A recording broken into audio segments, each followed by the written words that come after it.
جانان بیا یې مګر مه ګرځوه په دې وړو وړو خبرو دې سر مه ګرځوه نن خو یې خیر جانانه بیا یې مګر مه ګرځوه په دې وړو وړو خبرو دې سر مه ګرځوه د دې سوالګرې مور په غېږه کې ماشوم ویده دی بلا دې واخلم دومره تیز دې موټر مه ګرځوه د دې سوالګرې مور په غېږه کې ماشوم ویده دی بلا دې واخلم دومره تیز دې موټر مه ګرځوه پرون د خدای نن د رسول سبا به ټوله هیر کې د مخ په جیب کې د جانانه ډالر مه ګرځوه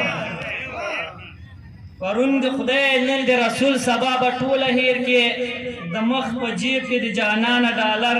مه ګرځوه چې قیس راغلی و قیس څنګه و قیس څنګه نه و لیونی کور په کور بیا دغه خبر مه ګرځوه